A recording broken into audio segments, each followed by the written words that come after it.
Hello, hello, maniac. Welcome to another episode of Soundcasting Network's very own video game podcast. Salt here. Is someone touching their desk? There's a thumping going on. Yeah, what's going on? I don't believe that's me. But we are brought to you. Whoa. Oh, I drank mine already. My Voodoo Ranger. Is that what you're gonna say? Oh no. What's up? Nothing. You drank your drink already. Yeah, I did drink my drink already. Okay, go on ahead. I'm gonna go grab one while you're doing that. All right. Thank you, Sagebell, for holding that up. And which one do you have there? I don't think either of these are in the store right now. Ooh, exclusive beer. So this is the Juicy IPA, Brad. which is a 7.5, and then I have the Higher Plane IPA, which is an 8.5. Right. And Russ should be returning with the Experimental IPA, which is even harder to get, right? Yeah, I haven't seen it, so. Well, Maniacs, just to let you know, that is B Corp certified and employee owned. #live dangerously. It's coming into spring season where IPAs are going to cool you down while you're totally not drinking beer in a public place, aka a Seattle park. Definitely not. For example, we are coming to you not at Studio 212, but at our humble abodes here in the Pacific Northwest, USA, Earth, Milky Way, having a blast. And it's been a cool week. It was quiet, but I did a lot of stuff. And I did a lot of stuff that isn't really Loud and Brown stuff usually. So it's going to be kind of fun. And shout out. Oh, no shout out. Sorry, I already said shout outs to all that. But make sure you like, subscribe, follow, and all of that. Patreon's gone, right? Oh, join. That's the one we need. We are on Instagram and Twitter at salt_tierpod. And on everything else, we are just Salt Tier Podcast. But if you really want the goodies, which our dear friends know, the goodies are at the Steam group. That's where you get the free games. Yep. Actually, I handed out a free game right before the podcast. Oh, there you go. And what did you give out? Actually, I haven't officially given it out, but I gave it to them. Like they're gonna get the game, and it's from somebody who reminded me of one of the stories that I wanted to put in last minute into this podcast. Yeah. So I use that as bait for them to scroll up in the chat and find what that was. Are you allowed to say the game? Is there a reason you're not saying the game? No, it's for the article. It's for the story that we're gonna talk about later. Oh, I see. It's because I haven't given them the game yet. But I was like, you won because you actually scrolled up and found the thing. So somebody is gonna win a game from us, which is to say that we do give away games. You can ask our boy Stoddy over there, and he'll tell you. Too hotty. Mm-hmm. Well, frickin' A. I guess we'll go to introductions real quick. Maniacs, I am Loud and Brown. I'm at Loud and Brown. Wait, at Loud and Brown on Instagram and Twitter if you're trying to catch these hands. If you want this smoke, I am Grossed Up with a PH, and that's on Steam and PlayStation. This week, I mostly played Overwatch. That's it. I was actually kind of busy doing band stuff and art stuff, but I did a bunch of stuff that's game related that I will get to. And yeah, I have a short intro this week, and I'm moving to the purple one. Hi. Hi. What's up? It's me, Sage Bell. You can find me on Twitter and Twitch at Sage Bell, and then other places. If you don't find me there, add an underscore and model, and then you'll find me. So like Instagram or Facebook. This week, we tried out a new game. Yes, it's called Depth. And so you get to either be a scuba diver or a shark. Okay. I've seen this game. Let me see if I can share my screen real quick of this little piece of trailer. I've seen this game.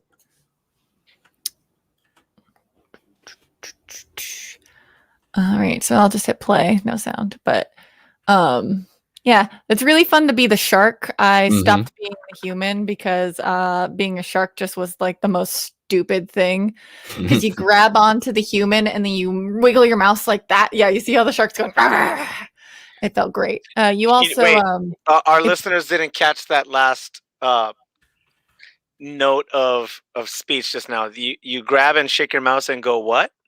You know, like when a dog is like shaking its toy really hard. You go. Oh, okay. Sorry. That's a technical term you learn from going to Ivy League schools. Everybody. That's yes. That's the high speech for those Dune fans. And in that game, you like if you're injured, and you're a shark, you can heal by like swimming away and finding whatever like ocean life there is. So like seals, or if you're in the southern area, you eat penguins. But in the penguin level, there's like penguins that are on ice, and if you get stuck on ice, you die. What did the penguins ever do to you? They gave me health. Duh. I live long. What else do penguins do? They give you health, bro. Swim, eat fish. Yo, we got Darkane in the house. Nice. So, it was a great game on Thursday to add to the random games that I like to play repertoire. And I completed the Parkosaurus, like the regular mode, campaign mode. I completed campaign mode on that. Nice. So how about you down below? Going down, introduce yourself, please. Hi, I am the Saverings ... Gotta say the whole thing. It's like Tribe Called Quest. Yes, it's like Rage Against the Machine. You gotta say the whole thing. Random. You can find me on the Steam group. I just posted our video details and link on there. You will get notified, and you will get the links to the other places too. We stream on Twitch, YouTube, and Facebook. Oh yeah, I'm sorry, I forgot to plug the Twitch. Twitch is like the new shit. That's like the thing that people are following us more and more on, right? All the kids are on Twitch. Yep. All the cool ones. Yep, all the cool ones at least. Until there's saltier TikTok. Never. What? Why not? Never. Bro? What's up, Jake? Yeah, Jake's about saving the penguins. He's a fine, upstanding citizen there. As far as what I've been playing, I actually played a little game called Genshin Impact. Have you guys heard of that? Yeah. Mm-hmm. I see Sagebell nodding her head. Yeah, I actually played Genshin Impact for like, I don't know, about 20 hours this week. Damn. Just to caught see you? Yeah. Is that the one that people are calling the Chinese Breath of the Wild? I think it's Korean, I want to say. I don't know if it's Chinese or not. It's a gacha game, though. Yes, definitely a gacha game.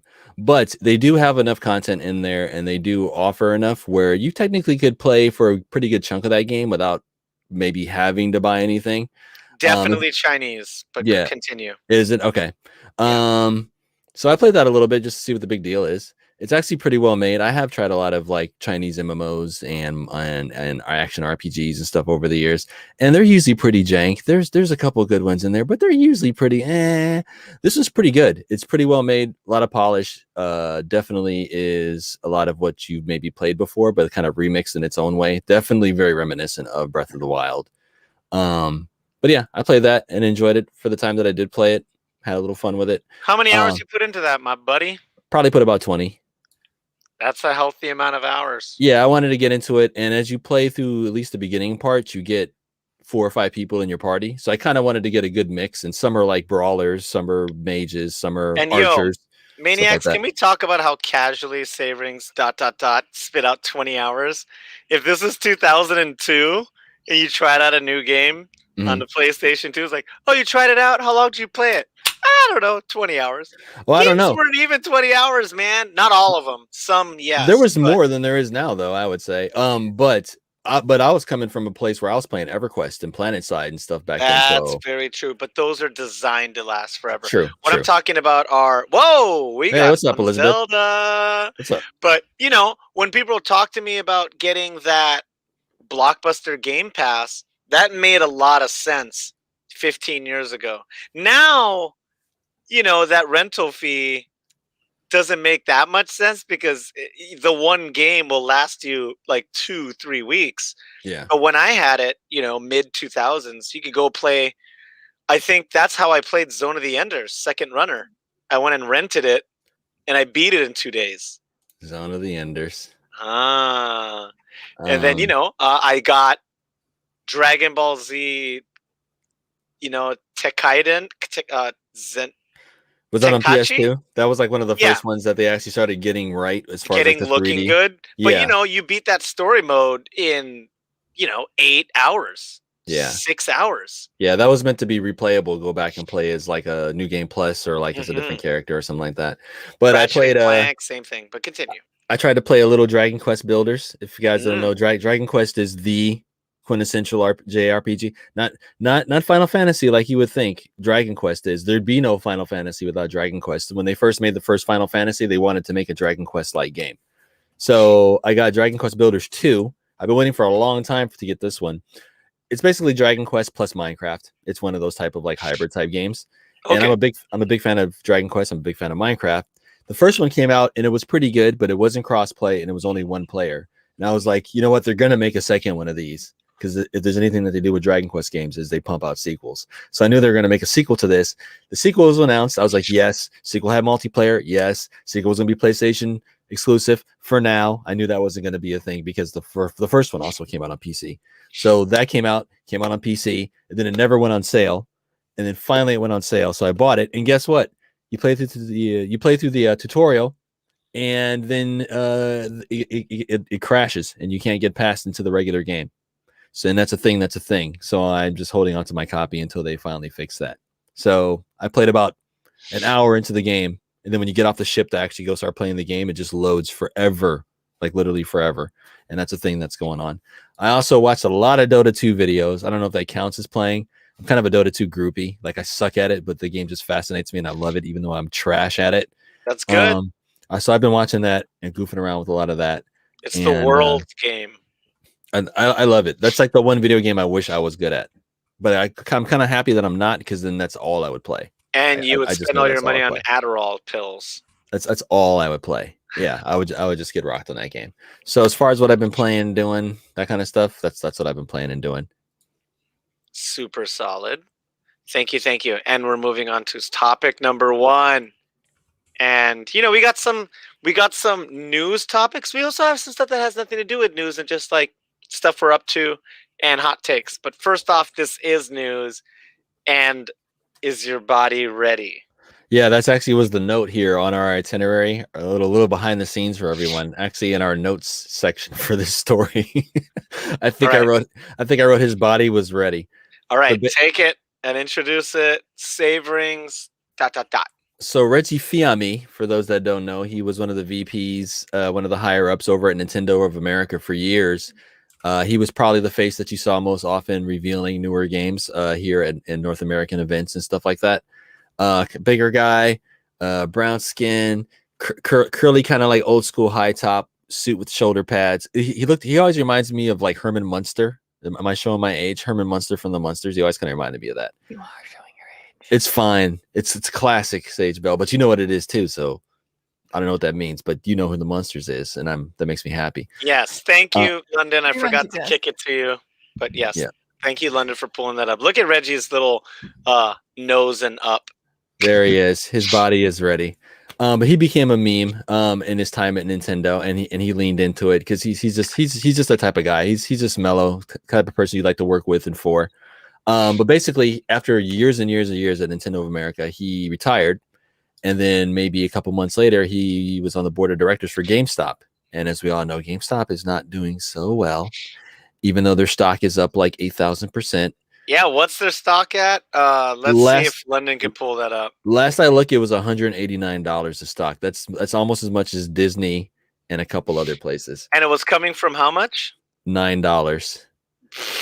And it had an all-time. Let me go to 6 months. Yeah. It was $10. It's been hovering around. And it's 180 now. Yeah. So hang on to that stock if you got it. I got my little 5 shares. No, I think I have 8 shares. Yeah, but the question is, will it hit 340 again? That's the big question. Eventually, yes, it will. As long as we hold on to it and don't sell it back for them to sell it back. Thank you, London. Look, man, earning those college credits. Yep. Goodness. So as long as sorority is teaching her well. So as long as we hold it, it's either going to go up for us forever, or it's going to crash a bunch of hedge funds, or they're going to cheat their way out of it. either way, it's all about the lessons learned and smacking Wall Street around and all that. But that's a whole different podcast.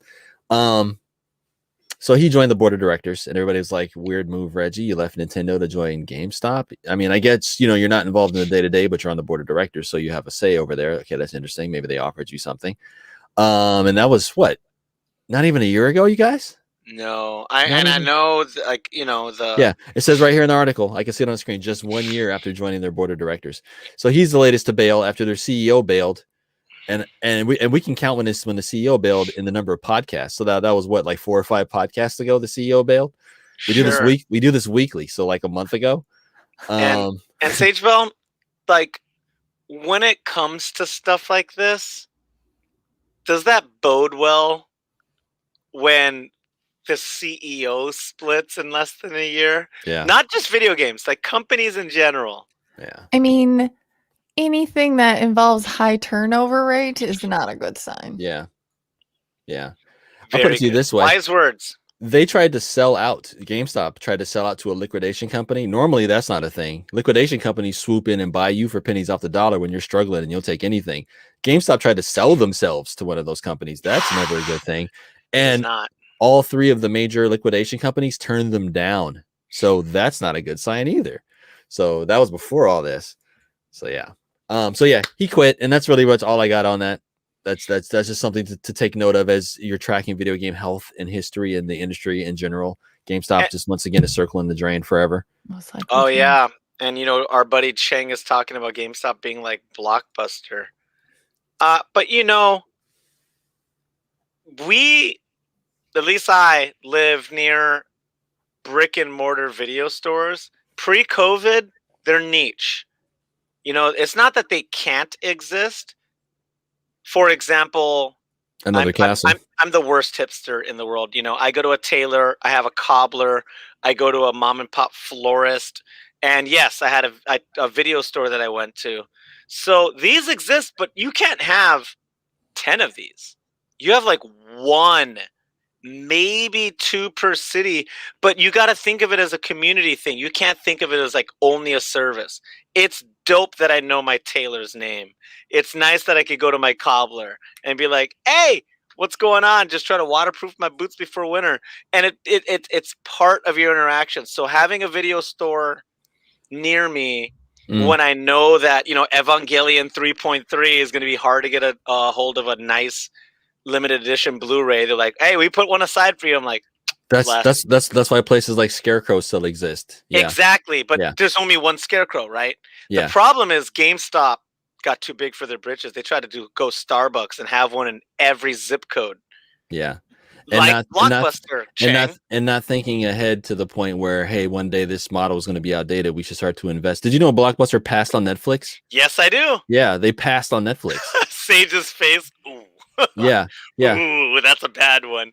That's like, hey, do you want to invest in Apple? Nah, they ain't going anywhere. Fun fact: Netflix started off as those like movie kiosks in McDonald's, and then split off and became Redbox. But also, one of those dudes is also one of the founders of Netflix. Like they all had worked together on that team. So yeah. So that's all I had on it. Are you saying that Redbox it used to be a part of Netflix? No, the guy who created Netflix, who ended up going on and doing Netflix, he also was on that team that also had worked on those original Redboxes that were in McDonald's. So the founder of Redbox, who took his idea from McDonald's when they passed on it after they carried it in their store, who created the Redboxes, that same team internally, it also had one of the dudes from Netflix on it. Okay. Word. Well, speaking of eating McDonald's and dying because the food is terrible, Mario dies next week. So what do you mean by that? You like that segue? Come on, I'm awesome. I also think in my notes it says Nintendo being Nintendo. Speaking of Reggie Fils-Aimé, this is a perfect segue into this story. There you go. Hit it. Save rings. ... Thank you, London. Basically, people are saying this because the Super Mario Game & Watch collection, Super Mario 3D All-Stars, which includes Super Mario Sunshine, Super Mario Galaxy, and I want to say Super Mario 64, and Super Mario 35, which was the 35-player Super Mario Brothers Battle Royale game, which sounds goofy as hell, but it actually worked out pretty well. It was really clever. They're pulling all 3 of those games from the Nintendo eShop. They're kind of pulling a Disney, pulling it back into the Disney Vault type thing. And people are wondering why, because all 3 of these were super popular, are still selling well, are still downloading well. And Nintendo chooses to do this right now. Even though in Nintendo's defense, they did say from the beginning, these were for a limited time. It was still goofy back then. And it's still goofy now that they're about to do it. And in our YouTube chat, if you can see, our phantom 4th and 5th hosts right now are jumping in and saying, PlayStation's kind of doing the same thing with shutting down PSP and PS3 stores because excellent point. That's another story that's coming up, and those are about to shut down as well. Right? Yes. And it makes for a good point. Like The Office got super popular on Netflix when they announced that they were leaving and going to Peacock. Like as Vision said, something is not beautiful if it lasts forever, right? Things are awesome because they're finite. Yeah. Don't get it twisted though. I did go on the eShop and I did buy Super Mario All-Stars, 3D All-Stars for my Switch. That's also why old man Lana Brown bought a physical PlayStation 4 Scott Pilgrim copy. Nice. As soon as they announced that they were going to get released, because I haven't turned on my Xbox 360 in like 2 or 3 years. Yeah. But Scott Pilgrim is living on there somewhere. You're doing good. If you turned it on 2 or 3 years ago, I haven't touched my 360 in shit. We turned it on about 3 years ago. I think one was to play Scott Pilgrim, and I forget, I had another arcade game living on there. Oh no, we wanted to play Street Fighter Ultra. How many 360s you got? Because 360s are like Mini Coopers. You got to have like 2 of them. Like because one me, to I play, don't buy one for parts. Yeah, but I didn't buy the first batch. I bought like batch number 4. I bought it almost 2 years after launch, so no red rings ever. Okay, nice. But yes, that is the news for Mario. We'll see. I think that's a smart move. And people compare Disney and Nintendo all the time. I think that's smart because people will miss it. And then when it comes back, people will be excited. And you still have the choice to buy it before it goes away, and you can still keep it and play it, and it's fine. But also, it is kind of like, oh, but it's also very much reminding you that, hey, stuff is digital now, and they can just yank it from you at any point. So, which is why I buy physical. But like I said, in Nintendo's defense, they did say this long before the games even came out. These are for a limited time. So it still sucks to see it go away, even temporarily, but yeah. All right, everybody ready for Loud and Brown to talk more than I've already been talking? All right, hang on. Let me get my beer here. All right, no, it's okay. I just got a block of 3 subjects, and yeah, as you sip, and me and Sage will go to private chat. What's up, Sage? I'll invite you. Hey, but Sage plays fighting games, and you have been on record many times saying that you've been playing fighting games forever, and this isn't only tournament stuff. This is all fighting game fans' topics. It makes sense for all of us. Okay, so London, we're going to kick off with the Action Esports video. And this is actually super special to talk about because we've talked about this on several times, like whether patches and buffs and nerfs help or hurt a game in the talks of League of Legends. Is this Ninja Turtles tournament fighter? No, the Action Esports is some of the best FGC content. You have to watch the whole video. But what they're talking about is how communities are so strong, right? So in this topic, Marvel vs. Capcom Infinite was pretty much DOA when it came out. The initial trailer looked terrible. They excluded Fox-owned Marvel characters, and the community just threw them under the bus. But because of the pandemic, guess what happened with the Capcom brand of games and FGC games in general? Dragon Ball Z, quote-unquote, buried MVCI, and so did Street Fighter V. But out of all these games, guess what game researched and invested in netcode? Tekken. Marvel vs. Capcom Infinite. You can actually play this game online. So during the past 9 months, these online tournaments have been gaining steam. Pros are getting part of it. And it's getting all of the support. It's 8:30. My bad. I thought I muted it. No, you did not. But I'm parenting right now. But this game is seeing a new life, and this is not unlike Smash Brothers Melee. They didn't have any patches. They have no company support, but the community takes care of it. And it's beautiful. And I love these grassroots movements. I love not adhering to the will of the companies that produce the stuff. Like, you can make your community from it, especially after COVID's done and everything goes local and offline. You can't stop anybody, but right now, the fact that this game is existing online and successful, such a success story, such a freaking crazy. I'm trying to think of other examples aside from Melee, and I can't. Loud and Brown. Yes. You should watch Dota. I've tried. Me and my roommate, we went to the international, my dude. Like, I've seen an international in person. I mean, like, watch it. Dude, I've tried. I don't play any MOBAs, and like the technical gameplay of it is tough for me to adhere to. I don't understand what's going on the screen because I've never played a MOBA. I don't know. It seems like, because I remember the whole technical part of it, the whole netcode part, all the technical parts of it, all the mechanics of it, all that stuff. Yeah. Plus that's what you're into in the fighting game aspect of it. Of course. And then the team play part of it, because like multiple fighting games, and esports teams even fighting, like sometimes there's teams and stuff like that part of it. And plus you went from 100, you pulled a complete 180 on Overwatch. So as far as like team games and like MOBAs go, you're in there almost. So you're right. That's the closest to a MOBA that I play. But once again, if none of my friends played Overwatch, I would probably never play it. Whereas I play Street Fighter and Tekken by myself all the time and play strangers because I legit enjoy those games.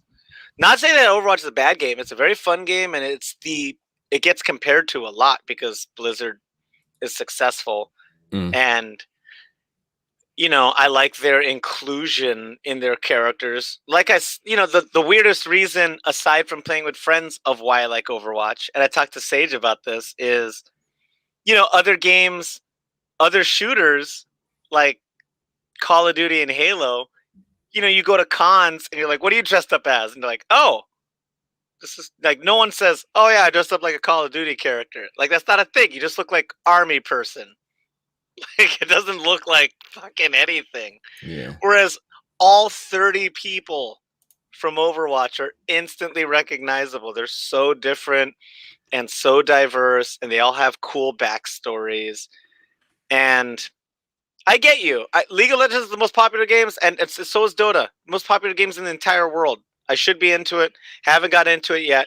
Maybe if someone puts a gun to my head and I sign up for an account and start playing. I'm not saying they're bad. You have it already. I'm just saying I have it. It's on Steam. It's free. Let's go suck together. Let's both be awful together. Come on, Loud Brown. We'll stream it. Come on, Twitch. Come on, Sage Bell. Everyone. Sage Bell. Oh my God. Sage Bell said yes. Did you hear that just now? You heard it, London.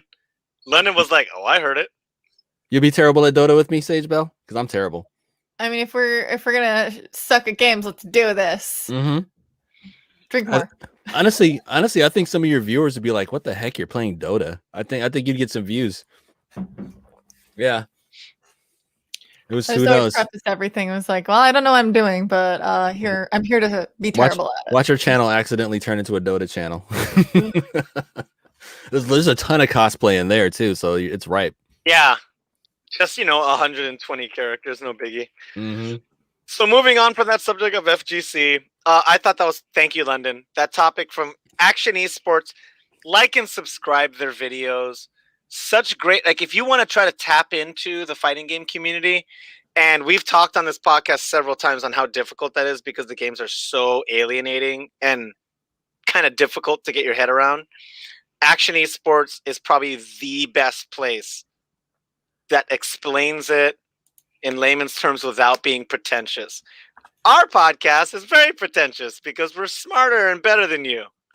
So go to Action Esports, you'll get a nicer interaction. But speaking of fighting games, moving on to Sarada and Tekken, and thank you very much for Save Bell to linking me this. He's been Sarada, the main director for Tekken, has been awkwardly active this month. And not like big posts and releasing like trailers and a lot of stuff, but he's just been responding to random people @ing him, telling stuff is coming and saying that he's working on things and talking about seasons. And that just makes the Tekken fans go crazy because we don't know anything. And Sagebell, what was the last official Tekken thing they talked about? It was that new character, right? In the car? Oh, yeah. Is that the last official thing? I think so. They hinted that like girl from the north. Poland? Romania. Oh, Iceland? wow. We're terrible Romania's fans. the wrong way. Oh, you're probably right. But that was the last official thing. But Maniacs, Sweden? what it comes to is I think because of the pandemic, you know, he said, and this is stunning that he typed this out on Twitter, they only planned 2 seasons of Tekken. That's bananas. Probably because he was told in advance not to plan too far ahead, because I think they might have a newer version with the new consoles in mind. So maybe he was told that. That's smart. You're right. That's almost exactly probably what it was. Because after 2 seasons, they announced, you know, PS5 and stuff. Mm-hmm. And they've always had a good conversation with PlayStation. And Tekken games have always been launch games or launch window games on new PlayStation hardware. So that would make sense if they were trying to drop like a Redux or a Tekken 8 or something like that. Yeah, that does totally make sense. That connects the dots. But they're on what, season 4 now? Because they did the whole Akuma timeline, and now they have a whole series of new characters, and they did their, what was it? Sagebell, what season was almost all guest characters? It was like Negan, Noctis.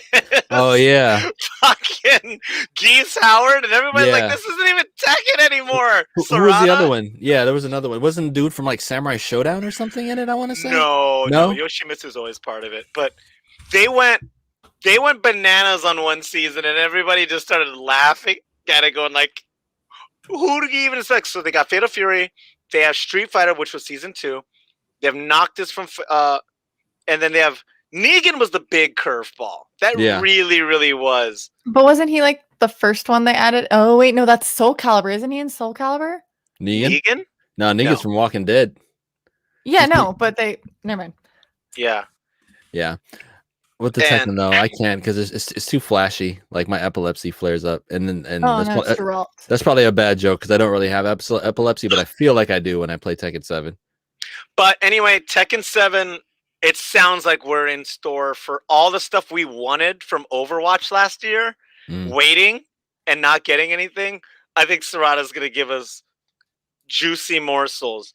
But if they're planning a whole other season, like after last season, the doors busted open. They're basically chasing the tails of Smash Brothers at this point. I only play with Yoshimitsu and Mokujin and the greased up guy, whatever his name is. Greased up guy? Yeah, who's the guy who's all greased up? Marduk? Or is that from Street Fighter? That's from Street Fighter. Okay. That's Street Fighter 4. Okay. The super greasy guy. Yeah, the oil wrestler from Greece. That's racist. I know what I was remembering. I was just remembering Negan destroying people at Evo. Yeah. So I blended Tekken and Soul Calibur together, but I mean. Oh, I hear you. Yeah, and he has a weapon. And the thing that makes me sad is Negan is like a noob eater, so I lose to Negan players all the time. But I don't think a Negan at Evo even made top 32.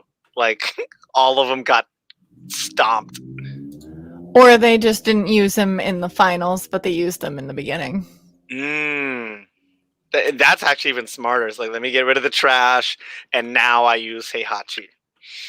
But I'm excited for Tekken stuff. So all this FGC's talk, and this is the last Loud and Brown segue. Loud and Brown is doing London. This is the link for my fight stick. I'm doing hardware. I bought custom parts from all fight sticks, and I'm piecing together my own custom fight stick. I bought my computer, which is going to be universal. That's Xbox, PlayStation, and PC. I selected the buttons, my joystick, the ball on the joystick, and the like I said, the enclosure. Mine has a special top that I could put custom art on with a acrylic cover. And I have a detachable power cable, so I could make it very, very portable. It's like all the bullshit from buying like plug-and plays. Mm-hmm. It's just I get to pick all of the things, and it's a little more expensive. It's not as much as you think, because if we're talking about pro level sticks, those are $200, my friends. Stuff with the best buttons and the best levers that are heavy. I'm shaking my head at you, Loud and Brown. Because when we went computer shopping, you're like, "What's a computer?" And now you're like, "I'm gonna build a stick. Look at all these wires. I can handle this." That's different, the computing no, it's power. Not. Yeah, it is, because I'm not interacting tactile. That'd be like me complaining with keyboards, not with the tower. Do you realize that correlation? No. Yes, because that's the thing that you're controlling the thing with. I'm looking at this thing right here. This is like just as complicated as building like a desktop computer. There's no power in there. There's no RAM. It doesn't matter. It's all Legos. That's your opinion, man. That's what this is. I'm looking at it. It's all Legos. So you're in a different demographic, and that's fine. But I was talking to my buddy that PC games, and we got to nerd out because he's really into customizing his keyboard. He loves mechanical, super clicky, and he went and hunted for that's Opium Dragon, and that's the way I sound when I talk about sticks. You know, you got to do the mechanical. Exactly. That makes sense to me. Because that's what you're actually interacting with. Yeah. Do you understand why that makes more sense to me? Yeah. I was just teasing you. I know. I'm looking at all the wires sticking out. Yeah, but that makes more sense to me. And also, my dad was really worried because, he was an engineer in the Navy. He calls me his pup. He's like, "Hey, pup, you're not connected to any power or anything, are you?" Because he knows I'm kind of a ditz, and he doesn't want me to electrocute myself. I'm like, no, it's just a controller. He's like, so it's like a keyboard, or okay, you'll be fine. Hey, get yourself and he recommended some tools to buy. It's a smart cookie. Nice. But follow along. My Instagram is @LoudandBrown. I will share things with the Salt Tier, Twitter and Instagram as much as I can. I got about 12 buttons in the mail, and I ordered a new metallic joystick ball. It's aluminum, so we'll see if I like it as much.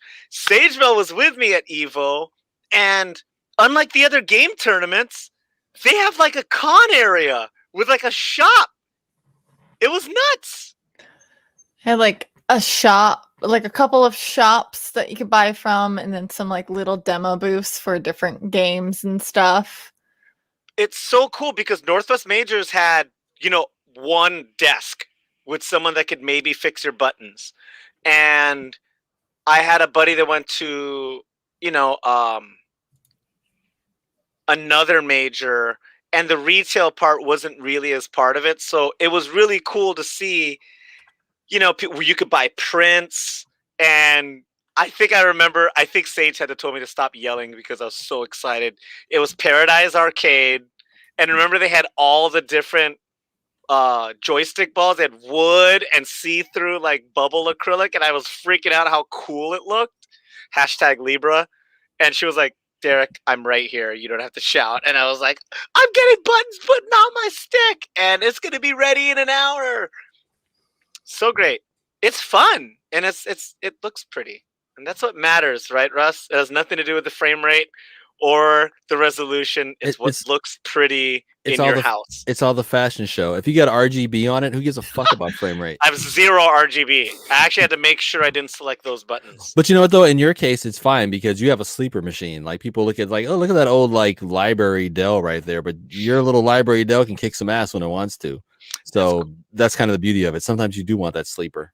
Hey, wait. Do you want to upgrade your graphics card slightly? Maybe. I'm at a 970. I'm probably fine. Until I can't play a game, I'll let everybody here know. Whoa! What you got? What is that, Sage Bell? That's my 580. That's like slightly better than yours. Yeah, 580 is more powerful than your 970. I know, but now Saverings, I saw you touch your lip. You're like, what do my kids have? No. My kids are good. My kids are good for what they got. Speaking of keeping your dependents very good, we are the dependents of Voodoo Ranger IPA from New Belgium Brewing Company. They claim us. They claim us on their taxes. They do claim us on our taxes, and they are B Corp certified, employee owned. Fantastic. They are. If you're not following them on Instagram, you're missing out because their social media is freaking hilarious. And I'll also put it this way: Voodoo Ranger is beer for people that don't usually like beer. You're right. I've noticed that, especially, and I'm from Hawaii. Saverings dots from the Midwest. Sage Bell's actually from the Northwest, so she knows that the Northwest loves their pale ales and their IPAs. Definitely. So to say that Voodoo Ranger is really popular up here means a lot because we have a billion. We have Deschutes. We have. It goes on and on. It's infinite up here. Jesus, we have so many brewers up here, all doing IPAs. Everybody has to do an IPA up here because that's what people want. And Voodoo Ranger just wants hops on everything. Can you do that with a little ha? It is Passover week, so they want hops. Oh my God! I'm gonna freeze frame. No, I'm gonna free frame that you doing that with your tongue out. That's gonna be the title card for a YouTube episode. Not. Episode 117. Please like, subscribe, and share. Drink their beer. Order it from Drizzly. And we're gonna hit up our rep and see if we can get some discount codes for all of y'all. Hashtag live rangerously. Thank you. And moving on to a topic that is not me. I actually don't know who put this on, but this is the new one. This is Saverings. Yeah, that's what it is. This was the hot take that just came across. Shout out to Bondo, my boy that I've worked with at 2 separate jobs, and I'm currently. Yo, Bondo. Yeah, he's a local curmudgeon. Him and I go back and forth, but it's all love. He pointed this story out earlier, and I'm like, I'm going to use that. Thank you for posting it. And he's the one that went back and found it, so he gets the free game, curmudgeon or not. This is kind of a big deal, you guys. This is, and I'm not sure I quite understand the full extent of this. Maybe we'll update it as it goes on. But one of the editors at Famitsu, and for those that don't know, Famitsu is the video game magazine.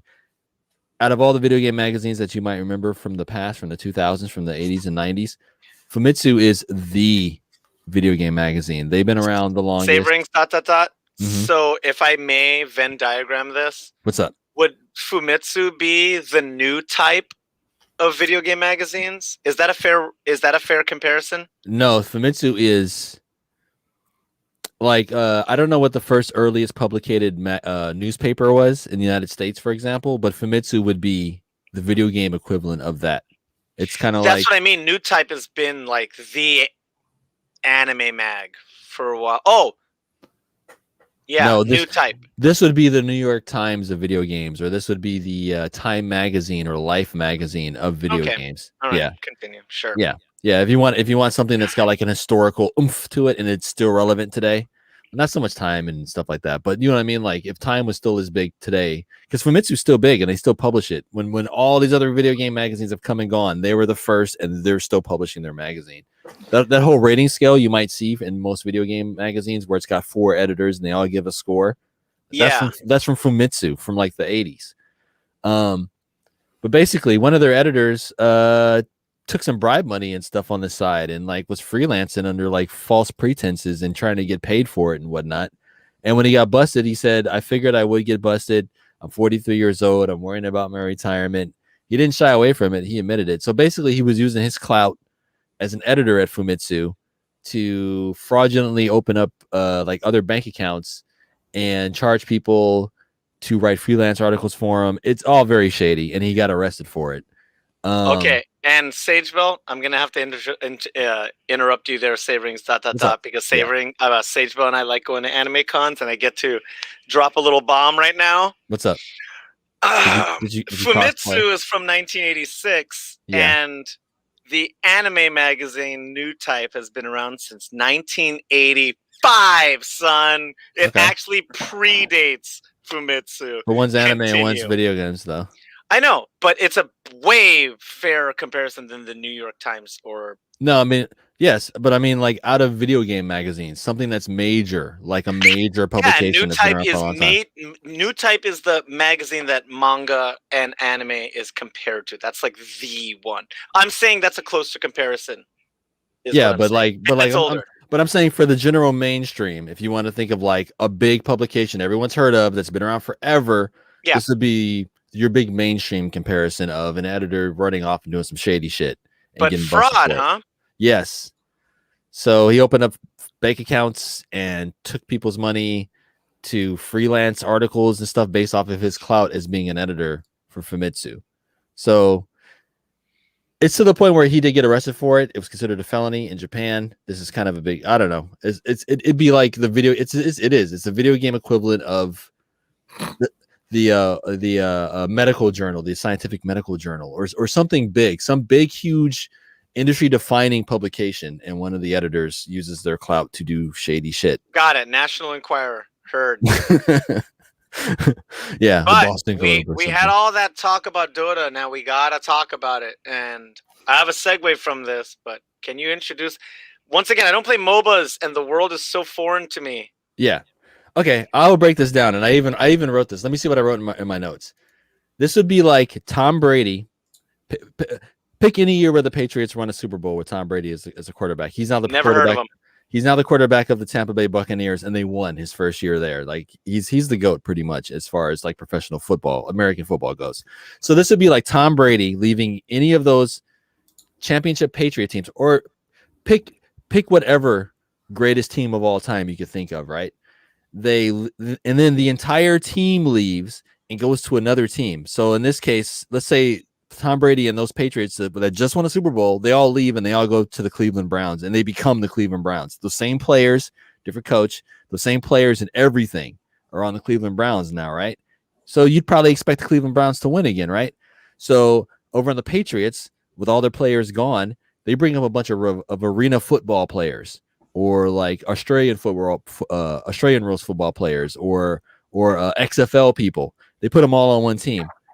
Imagine these two teams meet in the playoffs, and that Patriots team made up of scabs rolls Tom Brady and everybody who just won a Super Bowl. That's freaking dope. That's a success story. That's pretty much what happened this week at the Singapore Major.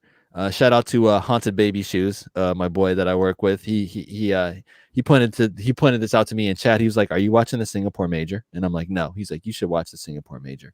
So I put it on, and I'm watching Team Liquid versus this team called Nigma, and I'm just watching it, and I'm looking at Nigma, and I'm like, "Wait, is that Kuroki? Kuroki used to be the captain of Team Liquid, but I'm watching Team Liquid. Wait, who's on?" That's such sweet revenge. Team Liquid, like, who's that? And I'm looking at Team Liquid's lineup, and I recognize none of the names. And like I said, I watched Dota. I didn't know who any of these people were. And I'm looking at Nigma, and Nigma is all the people that just won the international for Dota 3 years ago now, in very convincing fashion. And the team that they lost to since then is like maybe the greatest Dota team of all time. So there's no shame in that. But I'm looking at Nigma, and Nigma's complete lineup is Team Liquid's lineup, but they're playing against Team Liquid. And then I'm looking at the score, and they're getting rolled, and they lost 0-2 out of a best of 3. So when have you ever seen that in a sport? When have you ever seen a championship team like do something else, be another team, or most of the players from that team go to another team, or the best player from that team goes to another team? They play the other team, and then they get absolutely destroyed by that. Like that doesn't really happen in professional sports. That doesn't really happen in esports so much. Like, people are still figuring that out with esports. And when you're done, this segs into my closing statement and last thing, but continue until So this was just something I had to point out here on the podcast, because this isn't something you see in anything competitive at all, really, let alone esports, let alone something like Dota. So that just kind of blew my mind, and I wanted to share because I just kind of and I follow regular sports, I follow esports. It was weird, so I thought I should bring it up on the podcast. That's freaking great. This is going to take me 2 minutes, but in a related sense, and oh man, the Illuminati brain of Saverings ... is going to love this. What's up? London, in talks of other teams getting completely released and recasted in the Overwatch League, the Los Angeles Valiant released all of their players and recasted all Chinese players. What?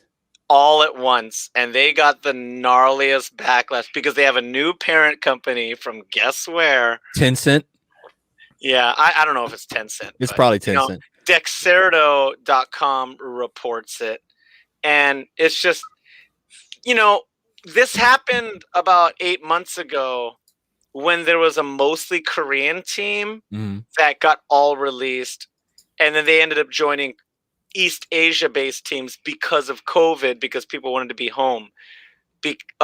Previously, with season 1, 2, and 3, players just flew in and out in between games on long weekends so they could be with their family. But because of COVID, some of these Korean nationals were stuck in America. And, it was kind of sad. So they were like, hey, these are unprecedented times. We're releasing you not to get rid of you, but because we want you to be close to home. And, the new team didn't do that well. And the released Korean players joined amazing teams that did very well. But with the LA Valiant, these are top of their level. We're playing less than 4 months ago. Good players. So hold on, real quick. So before this, they were mostly NA players, right? North American? LA Valiant was a mix. That was the cool thing about the LA Valiant is, a lot of companies did have a big combination of, not the combination. They did have hey, all these players are NA, all these players are Chinese, all these players are Swedish. But the previous roster, I'm looking now, they had Americans, they had British people, they had a couple Korean players, they had some people from Australia, Canada. It was a mixed pot, and they're all from different teams from all around the world. And they were a good team. They weren't trash. They did pretty well. They had a good fan base. People would show up with angel wings, and they would show up. They would always scream, "Wings out!" And they just dropped all of them. And notably, top tier players Agilities is a professional streamer. He doesn't need to play Overwatch League. He could be a full-time streamer. He makes that much money. He's freaking amazing. He's very, very, very good at his job. But, they dropped, and then they retired Custa. But there were a bunch of well-known Overwatch players, Rain, Lastro.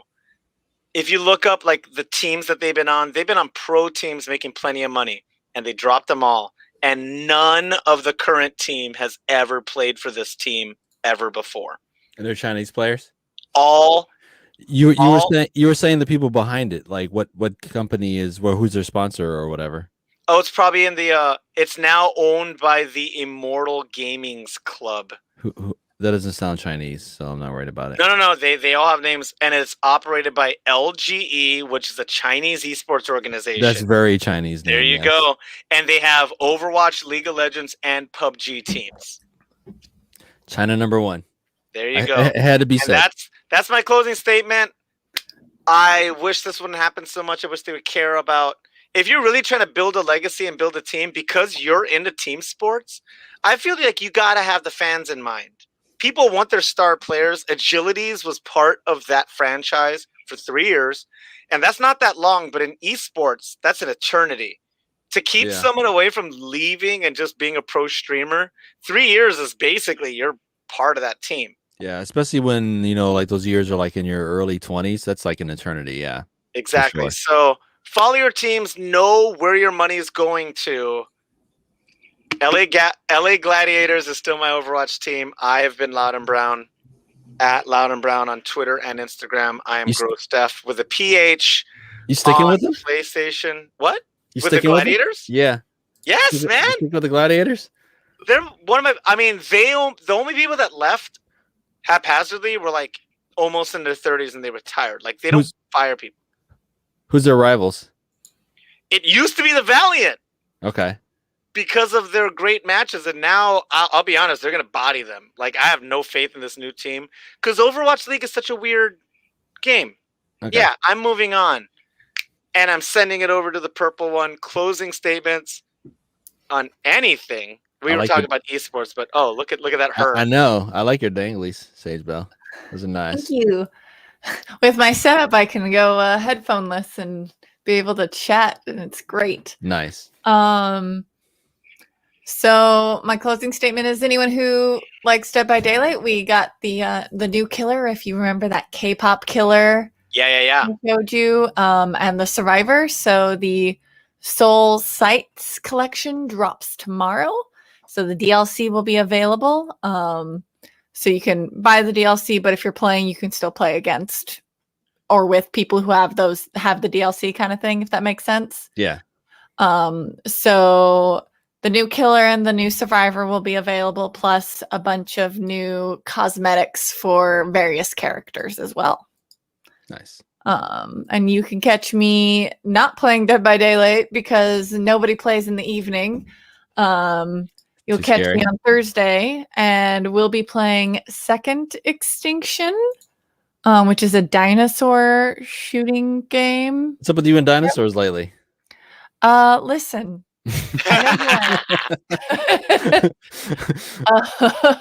I love dinosaurs. I mean, I'm not mocking you. I like dinosaurs too. I just thought I'd ask. I got the Indominus Rex here. Nice. So Twitch, 7 p.m., 6:30. I try to start a little early so I can chat a little bit on Pacific time on Twitch on Thursday night. Nice. And down to you. Sufficient one. Thank you. This is the Saverings ... Hit us up in the Steam group. No, I'm for real. Stoddy, Sage, Loud and Brown. Dota does work on the Mac. I'm just throwing it out there. That's 4 of us right there. 4 of us in a bot. We can find a 5th. Jungle main. Yep, and let's just go be trash together. Maybe we can get Space Skylar into it, because Space Skylar, he plays League of Legends, but it's very similar, like the control schemes and all that kind of stuff. He could probably be our Sherpa through all that. It is. I mean, I had this discussion 2 weeks ago, but someone shot it down. But carry on. Yeah. So anyone listening, if you want to be our 5th and you want to be totally trash and you totally want to throw some games on some Dota 2, hit us up on our Steam group. That is Saltier Podcast on Steam. Leave a comment. I will see it, and we'll try to get some stuff together, because that is a game that would be fun to be terrible at with your friends. Honestly, it does. Like, most games are not fun to get rolled at. That would be honestly kind of a fun game to get rolled at. And that's about it. Maniacs, this has been great. And behind the scenes, you didn't see, it was not only London, it was also the Sultan of Spaghetti. As always. Prince of Parmesan. El Producto, and the Regent of Rigatoni. We had Keith the Boogie from the Soundcasting Network, who's probably also yelling at his kids, but not on microphone like I was. Yeah, right. And big shout out to All Fight Sticks for helping me with my stick. You know what? I'm going to go contact them and see if we can get a little co-sponsorship, because that's super gaming related. Real quick. I've been talking about Dota 27,000 times. There is a Dota anime that's on Netflix. And that's right. And if you know nothing about Dota, it's probably maybe kind of generic. It's very violent. It's very dark. It's kind of cool, even if you don't know anything about Dota. It might seem kind of tropey. I watched it and enjoyed it, even though I know I missed like 90% of the Easter eggs in it. I did recognize 2 big ones, though, so that means I know enough. But I'd say check it out if you're into fantasy, fighting, sword and sorcery, wizards, Lord of the Rings type shit. It's pretty cool. And we're not being sponsored or paid by Netflix at all, even though, hey, Netflix, what's up? Hi. How you doing? Netflix. What to do? What to do? Your logo would fit perfectly right over here next to Voodoo Ranger. It's cool. If you want to sponsor us. But yeah, I would suggest watching that as well. Word. Thank you. Please remember to like, subscribe, share, and follow. Part of the Soundcasting Network. Follow them. Other great podcasts known as The Glow Up, The Re-Show, How to Be a Better Drinker. Drink all of the Voodoo Ranger IPA. I want to thank everybody that's been part of this. Thanks to our phantom hosts, Arcane and Funzelda. Thanks to Stoddy. Thanks to Jick. Stoddy, Too Hottie. Thanks to Liz. Thanks to everybody who tunes in consistently every week. We love and appreciate you. This has been a production of the Soundcasting Network. Thanks to Vince. Thank you kindly. D-Generation X.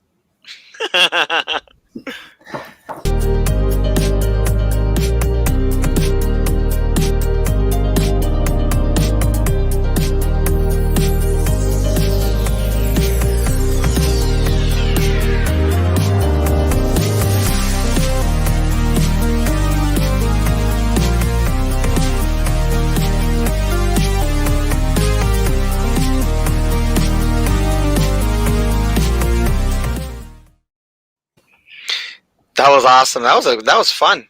Mm-hmm.